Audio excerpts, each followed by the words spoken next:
বললেন যে দেখো, পরীক্ষিতের জন্মকথা বলতে গেলে কুরুক্ষেত্রের যুদ্ধ থেকে আরম্ভ করতে হবে। কুরুক্ষেত্রের যুদ্ধের 18 দিবসে যখন দুর্যোধন উরুভঙ্গা অবস্থায় পড়ে রয়েছিলেন, তখন তাকে দেখার জন্য 3 জন লোক গিয়েছিলেন। রাতের অন্ধকারে সন্ধ্যার সময় 3 জন লোক গিয়েছেন। অশ্বত্থমা, কৃতব্রহ্মা, কৃপাচার্য, এই 3 জন লোক গিয়েছেন দেখার জন্য যুবরাজ কি অবস্থায় আছেন। দেখেন উরুভঙ্গা অবস্থায় পড়ে আছে। অশ্বত্থমা বললেন, এই 18 দিন যুদ্ধের মধ্যে তুমি আমারে একদিন যদি যুদ্ধের সেনাপতি করতে, আমি ওই পঞ্চপাণ্ডবের মাথা কেটে এনে তোমার কাছে দিয়ে দিতাম। তখন বলছেন, যাও, আমি তোমাকে সেনাপতি বানালাম, যাও তো দেখি। উরুভঙ্গা রক্ত দিয়ে সেনাপতি বানিয়ে দিলেন। গেলেন, পঞ্চপাণ্ডবের বদলে দ্রৌপদীর 5 পুত্রের মাথা কেটে নিয়ে আসলেন। পরের দিন সকালে যখন দেখলেন, তখন বিলাপ করতে করতে দুর্যোধন মারা গেল।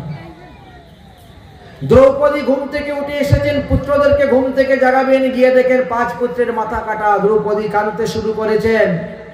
অর্জুন দ্রৌপদীকে সান্ত্বনা দেওয়ার জন্য প্রতিজ্ঞা করলেন যে নরাধম তোমার পুত্রের মাথা কেটেছে, আমি তার মাথা কেটে নিয়ে আসবো, আর তার মাথার উপর দাঁড়িয়ে তুমি স্নান করবে।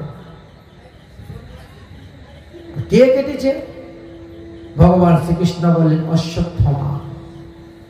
অশ্বত্থমা তো ব্রাহ্মণের পুত্র, দ্রোণাচার্যের পুত্র, ব্রাহ্মণের পুত্র। তো ব্রাহ্মণের পুত্র হলে কি হলো? সে এখন ভূমি ব্রাহ্মণ, সে পতিত ব্রাহ্মণ। যে ব্রাহ্মণ নির্দয় পশুর মতন রাতের অন্ধকারে ঢুকে মানুষের মাথা কেটে নিয়ে যায়, সে কি ব্রাহ্মণ? সে ভূমি ব্রাহ্মণ, পতিত ব্রাহ্মণ।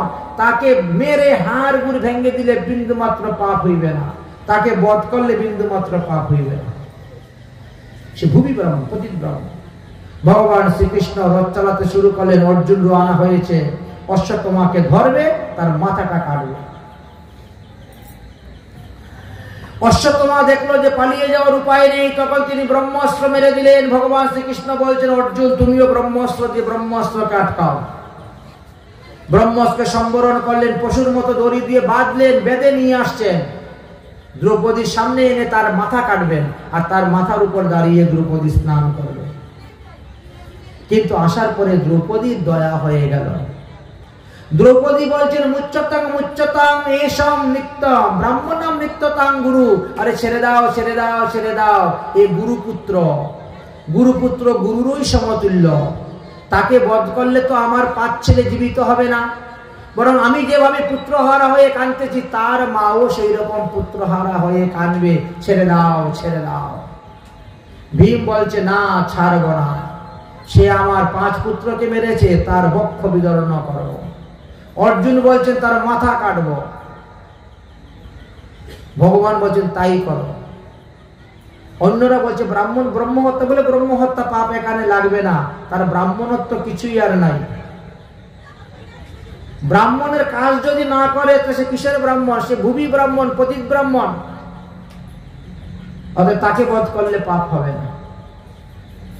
শেষ পর্যন্ত দ্রৌপদীর দিকে তাকিয়ে ভগবান তখন এক বিধান দিলেন যে ব্রাহ্মণের মস্তক মুন্ডন করে দেওয়াই ব্রহ্ম হত্যা, তাকে বধ করা সমতুল্য। অতএব তার মস্তক মুন্ডন করে দাও, আর তার অহংকারের মণি কপাল থেকে তুলে নাও। এই মণিটা যখন তুলে নিবে, ওখানে ঘা হবে, সারা জীবন ঘায়ের মধ্যে হাত দিলে মনে হবে ওই কুকর্মের ফলে আমার এই অবস্থা হয়েছে। মরে গেলে তো অনুতপ্ত হবে না, আর যতদিন জীবিত থাকবে ততদিন অনুতপ্ত হবে। যাও। এই জন্য অশ্বত্থমাকে এইভাবে ছেড়ে দিয়েছিলেন। কিন্তু অশ্বত্থমা বড় খতরনাক আদমি। এত বড় সাজা হওয়ার পরেও তার স্বভাবের পরিবর্তন হলো না। তার মনে আরো জিদ হয়ে গেল, আমারই এত বড় অপমান করে, আমার মাথা মুন্ডন করে আমাকে ছেড়ে দিয়েছে, আমি তাদেরকে ছাড়ব না, আমি পৃথিবীতে পাণ্ডব শূন্য করব। এই জন্য দ্রৌপদীর এই জন্য পঞ্চপাণ্ডবকে বধ করার জন্য 5টা বাণ। আর অভিমন্যুর স্ত্রী উত্তরার গর্ভস্থ সন্তানকে লক্ষ্য করে 1টি বাণ, এই 6টি বাণ মেরেছে। চিন্তা করতে পারছেন? এই 6 বাণ যখন মেরেছে, ভগবান দ্বারকায় যাওয়ার জন্য তৈরি হয়েছিলেন, আর এমন সময় চিৎকার করতেছে, উত্তরা বাঁচাও বাঁচাও, আমাকে বাঁচাও। এই জন্য ভগবান শ্রীকৃষ্ণ তখন কি করলেন, এক অংশে তিনি দাঁড়িয়ে পঞ্চপাণ্ডবকে রক্ষা করছেন, আর এক অংশে তিনি অঙ্গুষ্ঠ পরিমাণ রূপ ধারণ করে উত্তরার গর্ভে গিয়ে পরীক্ষিত মহারাজকে রক্ষা করেছিলেন। পরীক্ষিত মহারাজকে রক্ষা করলেন। যাই হোক, পরীক্ষিত মহারাজের যখন জন্ম হলো, জন্ম হওয়ার পর এবার তিনি সবাইকে পরীক্ষা করেন, ইনি কি আমার সেই ব্যক্তি যিনি মাতৃগর্ভে আমাকে রক্ষা করেছিলেন? কিন্তু না, পেলেন না। এই জন্য তার নাম পরীক্ষিত। বৈশাখ মাসের পূর্ণিমা দিবসে পরীক্ষিত মহারাজ জন্মগ্রহণ করেছিলেন। তিনি শশিকলার ন্যায় বড় হতে শুরু হয়েছে। ভগবান শ্রীকৃষ্ণ মনে করলেন এবার আমি দ্বারকায় চলে যাই। কিন্তু দ্বারকায় যখন যাবেন তখন চিন্তা করলেন যে যাওয়ার আগে একটু পিতামহ ভীষ্মকে দেখে যাই। 12 জন মহাভাগবতের মধ্যে পিতামহ ভীষ্ম হলেন একজন মহাভাগবত। তাই তাকে দেখার জন্য তখন তিনি রওনা হয়েছিলেন। বলে এতদিন ভগবান কেন গেলেন না পিতামহ ভীষ্মকে দেখতে? বলে না যাওয়ার কারণ হইল যতক্ষণ পর্যন্ত পাপের দ্বারা আমাদের হৃদয়ে মলিন থাকবে ততক্ষণ ভগবান আসবেন না দেখার জন্য। তাহলে পাপ থেকে মুক্তি লাভ করতে গেলে কি করতে হবে? ওই হায় হায় না করে হরি হরি করতে হবে। যদি হরিনাম জপ করেন তাহলে সমস্ত পাপ আপনার জল হয়ে যাবে, পাপের পাহাড় আপনার জল হয়ে যাবে এই হরিনাম জপের দ্বারা। এই জন্য হরিনাম জপ করতে হয় মালাতে, তুলসীর মালাতে হরিনাম জপ করবেন, তাহলে তাড়াতাড়ি ফল লাভ হইবে, আশু ফল লাভ হইবে। এই পিতামহ ভীষ্ম সরসজ্জার উপরে থেকে তিনি হায় হায় না করে হরি হরি করেছেন।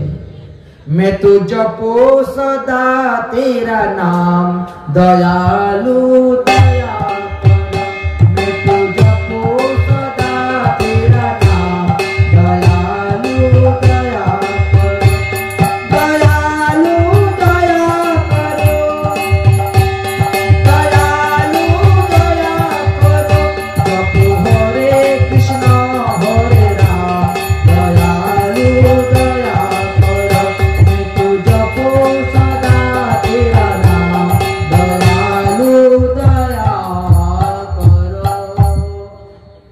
मैं तो जपू सदा तेरा नाम दयालु मुझे दया करो। तुम दयालु दया की सागर, मैं कुमति पापी अधम नार, मुझे ब्रजो भूमि में देववास दयालु दया करो। भगवान नाम जप करते भगवान आशे दया करलेन, তিনি উদ্ধার হয়ে চলে গেলেন, ভগবানও দ্বারকায় চলে গেলেন। এবার শৌনকাদ ঋষিগণ বলছেন তাহলে আপনি কৃপা করে মহাত্মা বিদুরের জন্ম কথা আমাদেরকে বলুন। বলে মহাত্মা বিদুর কোন সাধারণ ব্যক্তি নয়, ইনি যম মহারাজ, ধর্মরাজ যম। হ্যাঁ, তিনি মান্ডব ঋষির চরণে অপরাধ করেছিলেন, আর এই অপরাধের কারণে মান্ডব ঋষি তিনাকে অভিসম্পাদ দিয়েছিলেন, যাও পৃথিবীতে গিয়ে দাসীপুত্র হয়ে জন্মগ্রহণ করো। অতএব সাধুগুরু বৈষ্ণবরা আদরের বস্তু দেখেছেন, অনাদর করলে কি হয়? এই জন্য যম মহারাজ এসে বিদুর রূপে জন্মগ্রহণ করলেন, ব্যাসদেবের ঔরসকে আশ্রয় করে। শ্রীমদ্ ভাগবত মহাপুরাণ বললেন যে ব্যাসদেবের ঔরসজাত সন্তান হলেন এই বিদুর মহাশয়। তিনি কুরুবংশের মন্ত্রিত্ব লাভ করেছিলেন তিনার বুদ্ধির দ্বারা, বিবেকের দ্বারা। কিন্তু পরবর্তী সময়ে দুর্যোধন যখন বারবার তিনাকে অপমান করলো, ঘৃণাসূচক বাক্য বলে, তখন তিনি মন্ত্রীপদ ত্যাগ করে চলে যান। আর তারপরে তিনি কুরুক্ষেত্রের যুদ্ধে থেকে কারো পক্ষ নিবেন না বলে তিনি চলে যান তীর্থ ভ্রমণে। তীর্থকর্ম সমাপ্ত করার পরে যখন ফিরে আসে তখন শুনতে পারেন যে কুরুক্ষেত্রের যুদ্ধ শেষ, পঞ্চপাণ্ডবরা রাজা হয়েছে। তাই পঞ্চপাণ্ডব রাজা হয়েছে এই কথা শুনে আনন্দিত হয়ে তিনি পঞ্চপাণ্ডবের কাছে গেলেন। পঞ্চপাণ্ডবরা অত্যন্ত সন্তুষ্ট হয়ে গেলেন, প্রসন্ন হয়ে গেলেন। কাকাজি এসেছেন, কাকাজি কোন কোন তীর্থে ভ্রমণ করছেন, কি বিষয়ে সমস্ত বর্ণন করলেন। সমস্ত কথা বর্ণন করার পর কিন্তু আসল কথা বললেন না। দ্বারকায় যে ভগবান শ্রীকৃষ্ণ অন্তর্ধান হয়ে নিত্যধামে চলে গেছেন এই কথা বর্ণন করে নাই। বিদুর মহাশয় একদিন রাত্রিবেলা ধৃতরাষ্ট্রের গৃহে গিয়েছেন, গিয়ে বলছেন, হে ধৃতরাষ্ট্র, তোমার বেঁচে থাকার এত আশা, তুমি পঞ্চপাণ্ডবের অন্নে জীবিত আছো, সারা জীবন যে পাপ কষ্ট, পাপের প্রায়শ্চিত্ত যদি এখন না করো, মৃত্যুর পরে ঘোর নরক যন্ত্রণা ভোগ করতে হইবে।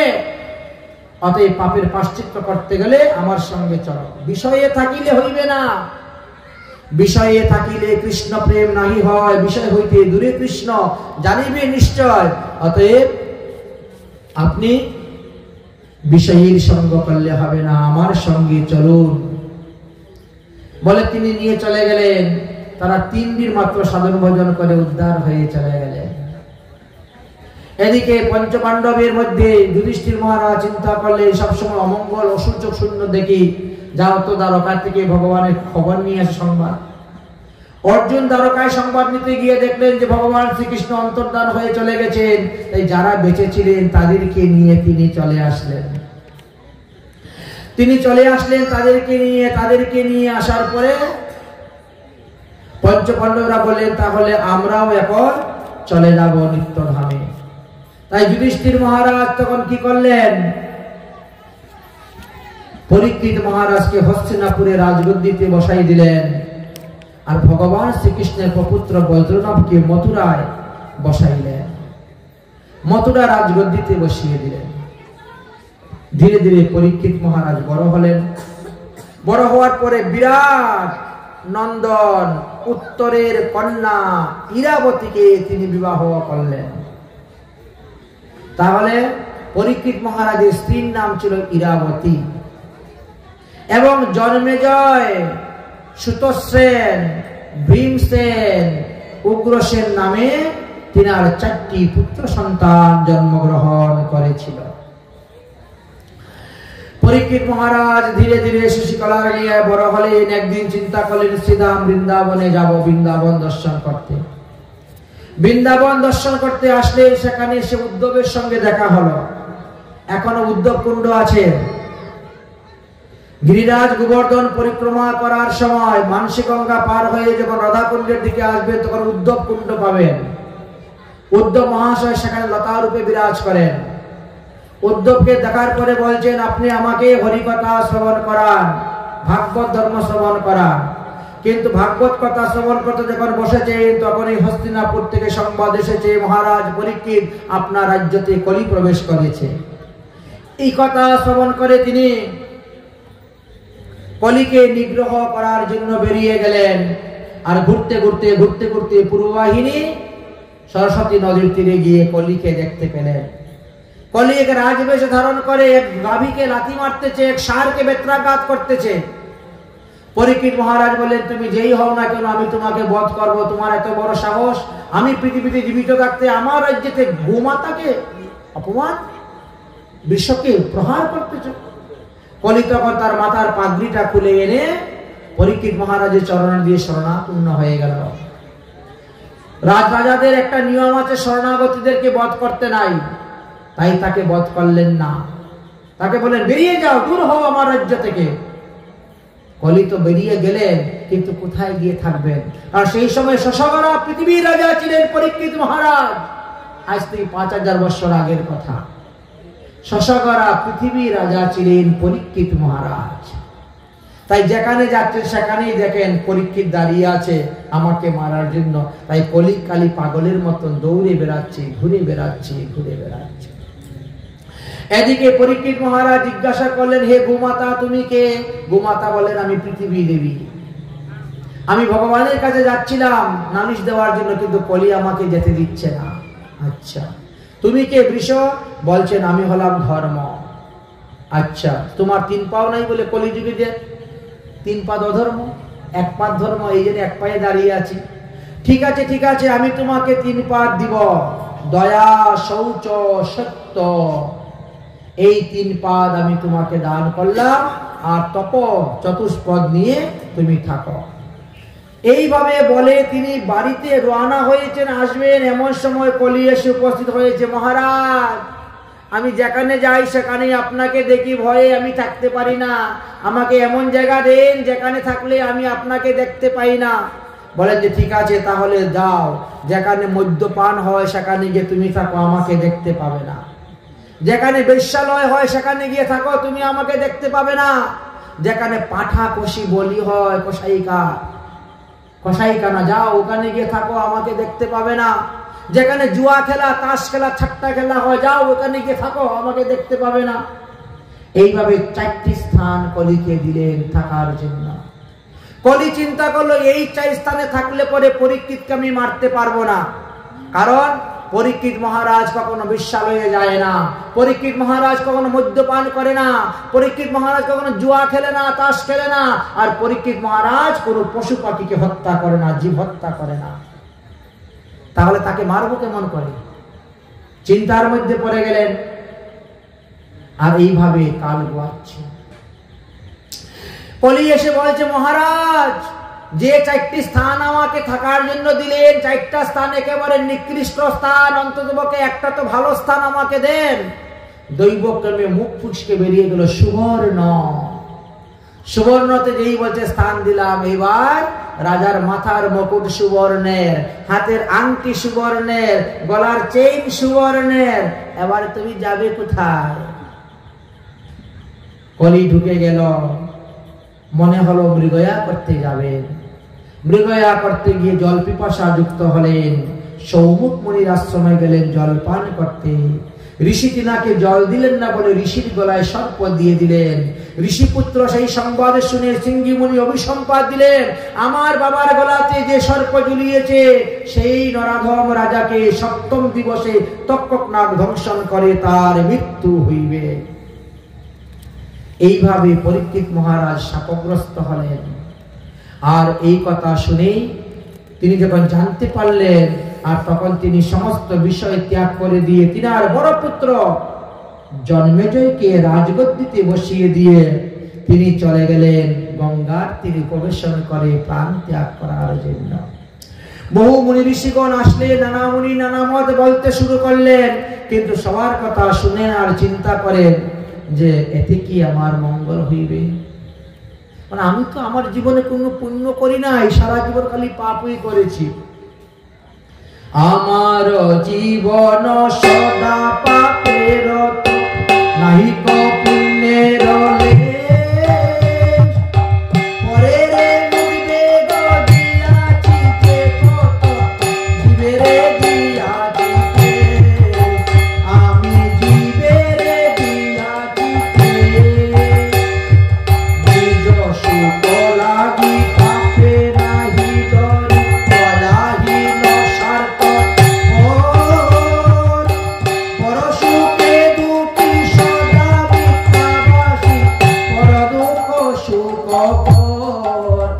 আমার পর দুঃখ সুখ। তাই নানা মুনি নানা মত শুনতেছেন। কেউ বলছেন 3 বার গঙ্গায় স্নান করো, কেউ বলছে মাথা নিচে দিয়ে পা উপর দিয়ে তপস্যা করো, কেউ বলছেন দান করো, কেউ বলছেন হোম করো, কেউ বলেন তপ করো, কেউ বলেন জপ করো। পরীক্ষিত মহারাজ চিন্তা করলেন, এইসব করলে কি 7 দিনের মধ্যে ভাগবত কথা লাভ করতে পারবো? আর এই কথা চিন্তা করতে করতে দেখা যায় পাগলের মতন সুখদেব গোস্বামী পাদ এসেছেন।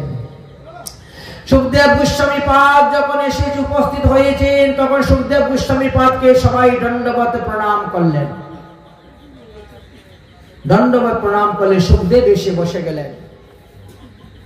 বসে তিনি বললেন, আসন্ন মৃত্যুগ্রস্ত ব্যক্তির জন্য একমাত্র হরিকথা শ্রবণই কর্তব্য। হে পরীক্ষিত, তুমি 7 দিন কেবল হরিকথা শ্রবণ করো, তাহলে তোমাকে আর মাতৃগর্ভে এসে জন্মগ্রহণ করতে হবে না।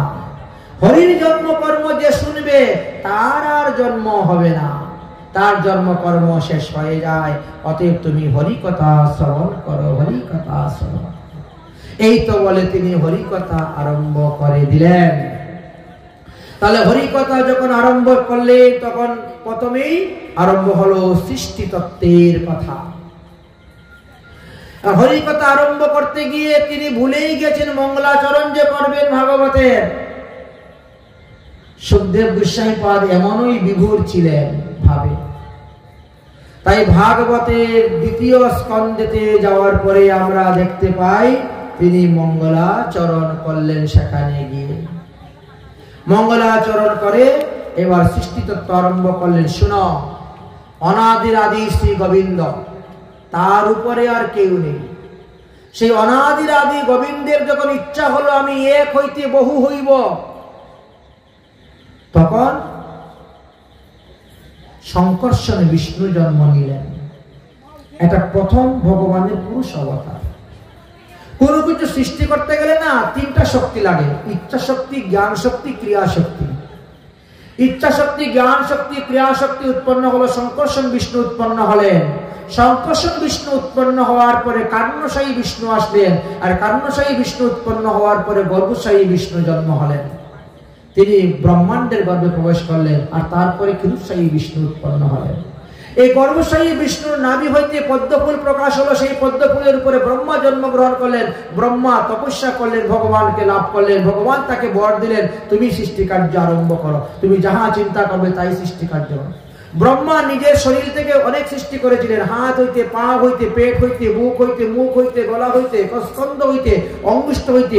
কিন্তু সৃষ্টিকার্য যখন বৃদ্ধি হলো না, তখন তিনি আর নিজের শরীরকে দুই ভাগে বিভক্ত করেছিলেন। তাই বাম অংশ হইতে শতরূপা আর ডাইন অংশ হইতে স্বয়ংভুব মনু জন্মগ্রহণ করেছিলেন। স্বয়ংভুব মনু শতরূপার মধ্যে বিবাহ দিয়ে বললেন যে তোমরা এখন স্বামী স্ত্রী মিলিত হয়ে সংসার সৃষ্টিকার্য আরম্ভ করো, তবেই এই পৃথিবীটা, এই ব্রহ্মাণ্ডটা ভরা যাবে। তারা বলল আমাদের সৃষ্টি জীব যারা, তাদেরকে রাখার জন্য ধরণী নাই, ধরিত্রী নাই। আর ধরণী ধরিত্রী কথা যখন ব্রহ্মা চিন্তা করছেন, তখন ব্রহ্মার নাক হইতে অঙ্গুষ্ঠ পরিমাণে একটি বরাহ মূর্তি প্রকাশ হলেন। বলো বরাহ ভগবান কি। বরাহ মূর্তি প্রকাশ হলেন। তিনি দেখতে দেখতে বিরাট আকার ধারণ করলেন, আর ধারণ করে তিনি গিয়ে ওই কারণ্যনব জলের মধ্যে পড়লেন। আর সেখান থেকে রসাতলে গেলে, রসাতলে গিয়ে পৃথিবীকে উদ্ধার করে নিয়ে রওনা হয়েছে। আর এমন সময় হিরণ্যকশিপু, হিরণ্যকক্ষ তারা অন্য ব্রহ্মাণ্ডে ছিলেন। আর সেই ব্রহ্মাণ্ড থেকে তারা গিয়েছে যুদ্ধ করার জন্য বরুণ দেবের কাছে। বরুণ দেব বলছেন আমি যুদ্ধ করি না, তবে যুদ্ধ করাইতে পারি, যাও বৈকুণ্ঠে গিয়ে ভগবান বিষ্ণুর সঙ্গে যুদ্ধ করো। ভগবান বৈকুণ্ঠে গিয়েছে যুদ্ধ করার জন্য, গিয়ে থেকে ভগবান নেই। দেবশ্রী নারদকে বললেন তোমার ভগবান কোথায়?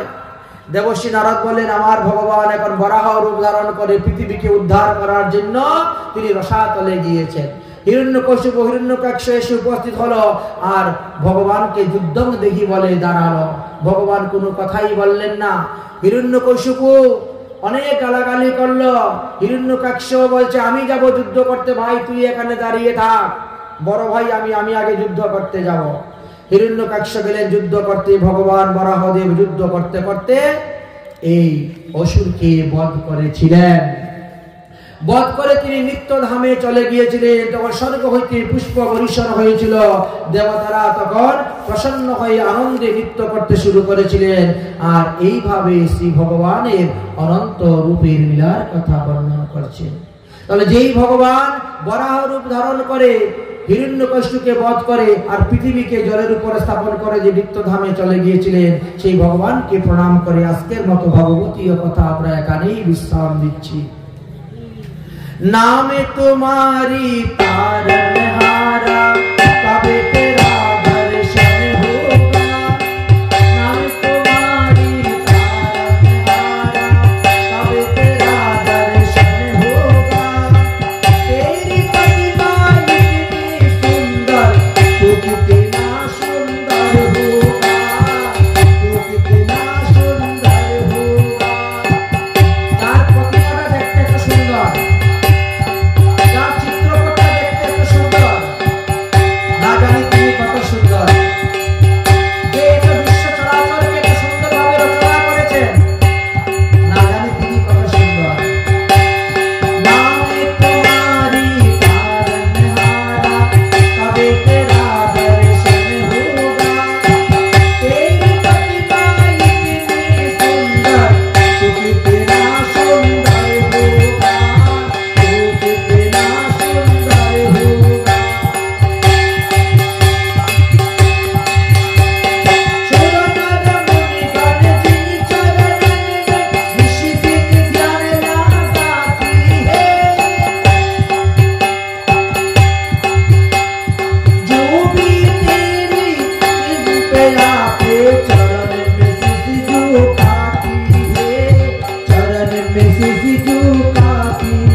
कृष्ण यहाँ कोई नहीं हमारा है, कोई नहीं हमारा है।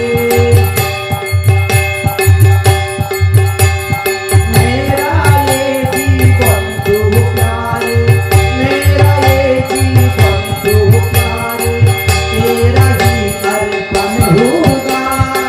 तेरी प्रतिमा इतनी सुंदर, तू कितना सुंदर होगा। प्रभु तू कितना सुंदर होगा, प्रभु तू कितना सुंदर होगा।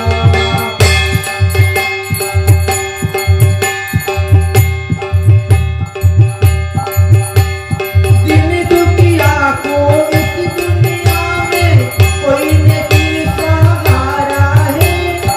झूठी दुनिया है मेरी पीका, तू भी एक हमारा है, तू भी एक हमारा है।